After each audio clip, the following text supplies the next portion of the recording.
Okey, kita sambung balik. Kita sambung. Okey, iaitu okey. Kita sambung ialah macam mana kita nak tengok perluasan kuasa British di Johor. Okey. Bagaimana British menguasai Johor. Okey. Sebelum kita tengok bagaimana British menguasai Johor, kita imbas balik pentadbiran British di negeri Melayu yang British dah berjaya menguasai. Pertama, kita tengok masa bab 2. Okey. Iaitu British berjaya membentuk negeri-negeri selat, iaitu British ambil Pulau Pinang, Singapura, Melaka. Kemudian bab 3, okey, British ambil Perak, Negeri Sembilan, Selangor, Pahang. Okey, kemudian bab 4, bab 4 kita nak tengok ni British hari tu, minggu lepas kita dah tengok British menguasai Perlis, Kedah, Kelantan, Terengganu dekat 4.2. Okey. So yang hari ini British belum lagi membentuk negeri-negeri Melayu Bersekutu sebab Johor tak ada. Okey, dan hari ini kita akan tengok 4.3. Macam mana British menguasai negeri Johor. Okey. Ini tengok modul awak muka surat 7. Yang ini adalah strategi British menguasai Johor. Okey. Saya dah mudahkan ikut susunan peristiwa untuk supaya awak semua lebih faham. Okey, saya cubalah walaupun saya rasa saya tak adalah terbaik sangat kan. Tapi saya cubalah untuk yang ini. Sebab saya biar ajar slow ni bab Johor ni, saya nak awak nampak betapa British ini begitu berhati-hati dalam membuat keputusan. Okey. Yang pertama sekali kita tengok tahun. Okey, nampak tahun? Okey, boleh highlight. Pada tahun 1855 lagi British dah cuba untuk memasang strategi menguasai Johor. Tetapi bila British berjaya? British berjaya pada 1914. Berapa beza tahun? 59 tahun. Nampak 59 tahun British cuba untuk menguasai negeri Johor. So British sentiasa memikirkan strategi macam mana nak menguasai. Tapi dia tidak buat secara agresif dan terburu-buru. British buat secara perlahan, macam racun dia tidak terus mati. Tapi dia macam racun, macam kanser. Mula sikit, lama-lama dia ambil terus. Macam tu Itu saya nak faham. Itulah British sebenarnya. Okey. Kita tengok macam mana British cuba untuk menguasai Johor. Okey. Pertama sekali, pada tahun 1855, British tidak berjaya masuk campur. Okey, sebab masa tu Johor mempunyai hubungan yang rapat dengan Belanda. Okey. Dan walau macam mana pun, British cuba juga. Okey. Ni adalah perjanjian di antara Sultan Ali dengan Temenggung. Nampak? Tak ada kena-mengena dengan British pun. Di antara Sultan Ali dan Temenggung ni konflik politik antara keluarga bendahara, keluarga Temenggung dan keluarga Sultan semualah. Okey. Jadi memberitahu bahawa kalau sekiranya jajahan Kesang hendak dijual oleh Sultan, diminta Sultan tawarkan kepada British dahulu. Okey, tawarkan kepada British dahulu tawarkan kepada British dahulu Okey, apa yang saya garis yang ni awak boleh highlight Okey, kesan dia. Kesan adalah akibat selepas tu. Bila berlaku satu peristiwa, apa akibat dia? Okey, kesan dia adalah walaupun British tidak berjaya menjajah, tetapi British berjaya menjalin hubungan dengan Johor. Ini start dia. British tak berjaya pun nak masuk pentadbiran ke, nak masuk campur pasal ekonomi ke, nak masuk campur pasal cukai ke, tetapi British dah mula menjalinkan persahabatan awal dengan kerajaan Johor. Okey. Tapi selepas tu British tak berjaya masuk campur sebagainya. Tetapi okey, kita tengok pada tahun 1885 satu perjanjian di antara Johor dengan British. Okey. Tengok strategi yang kedua British adalah perjanjian. Okey. Walaupun perjanjian ini ditandatangani di antara Johor dengan British, okey, tetapi ia tidak memberi kelebihan kepada British.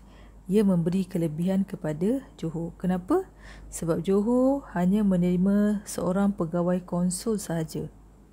Okey, yang mana kedudukan dia lebih rendah daripada penasihat dan pembesar Johor. Okey, nampak? Nampak tak di situ? Okey, ini kerana apa? Ini sebenarnya kesan daripada undang-undang tubuh kerajaan Johor tadi yang sebenarnya tidak memberi peluang kepada pegawai British untuk menjawat jawatan tinggi dalam pentadbiran. Okey. So kesan dia adalah, okey, tengok perjanjian setia ni antara Johor dengan British. Johor hanya menerima seorang pegawai konsul. Okey, yang mana kedudukan dia lebih rendah daripada penasihat British. Okey. So, kesan dia adalah tidak berjaya mencampuri hal pentadbiran Johor. Nampak? Dia tidak berjaya untuk mencampuri hal pentadbiran dekat Johor. Okey. Kemudian, okey, yang ketiga adalah cubaan untuk Gubernur Negeri Sembilan untuk tempatkan residen di Johor. Okey. Tetapi gagal. Gagal. Okay. Untuk meletakkan seorang residen tetapi tidak berjaya. Okey. So yang keempat. Yang keempat ni dah kira kemuncak lah. Okey, British cuba tawarkan pinjaman kepada Johor untuk membina kereta api. Okey, nak bina kereta api kan. Kononnya dengan pembinaan kereta api ni Johor akan jadi lebih maju. So dibuat untuk memujuk supaya Johor berhutang dengan British. Okey. Pada masa tu Sultan Abu Bakar lah jadi pemerintahnya, tetapi berjaya dihalang oleh Datuk Abdul Rahman Andak. So Datuk Abdul Rahman Andak menasihati Sultan Abu Bakar supaya tidak menerima tawan British kerana akan menyebabkan Johor berhutang. Okey, yang ini akan boleh menjejaskan ekonomi Johor. So, kaedah yang digunakan gagal. Okey. Yang ini dia cuba memanipulasikan kewangan, menawarkan pinjaman. Okey. Tetapi gagal $200,000. Tetapi gagal, dia tidak berjaya kerana dihalang oleh pembesar Johor. Dan akhir sekali pada tahun 1914, kenapa British boleh berjaya? Okey, kerana faktornya inilah Sultan Ibrahim ni kerana pertukaran selepas Sultan Abu Bakar mangkat dan digantikan dengan Sultan Ibrahim, maka British berjaya mempengaruhi Sultan Ibrahim untuk menukar undang-undang tubuh kerajaan Johor. Apa yang ditukar? Membenarkan pegawai barat atau pegawai British untuk menjadi sebahagian dalam pentadbiran. Okey, dan Datuk Abdul Rahman Andak, okey, dan Datuk Abdul Rahman Andak, okey, dia dibesarkan dan diberikan pencen. So maksudnya sebenarnya disengaja dibesarkan oleh British supaya Datuk Abdul Rahman Andak dikeluarkan daripada kerajaan Johor, kerana selagi Datuk Abdul Rahman Andak dekat dalam pentadbiran, dia boleh menghalang rancangan British. Sebab tu British cantas ataupun British buang semua yang berpengaruh. Jadi British berjaya mempengaruhi Sultan Ibrahim lah. So Sultan Ibrahim masa ni, so pegawai konsul yang sebelum ni yang patutnya kedudukan dia rendah, okey, tetapi telah ditukarkan menjadi kedudukan dia lagi tinggi, iaitu penasihat British. Sama je lah fungsi dia macam penasihat dan juga residen.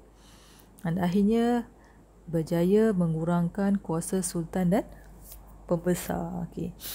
Bila adanya penasihat British tadi, secara tak langsungnya British telah mencampuri urusan pentadbiran kerajaan Johor, dan ini telah menjejaskan kuasa Sultan dan juga pembesar. Okey. Itulah peristiwa yang sedihnya, yang mana bagaimana British berjaya menguasai negeri Johor. Okey. Walaupun sebenarnya dalam buku teks awak nampak penasihat terakhir British adalah Terengganu, okey, tetapi sebenarnya sebenarnya secara ni adalah Johor adalah negeri terakhir yang betul-betul British kuasai. Okey. Dan apabila British berjaya menguasai Johor, sebenarnya secara tak langsung maka seluruh negeri-negeri Melayu jatuh ke tangan British, semua sekali, kecuali Siam lah. Semua sekali semua sekali termasuklah Singapura, jatuh ke tangan British. Itulah dia kisahnya.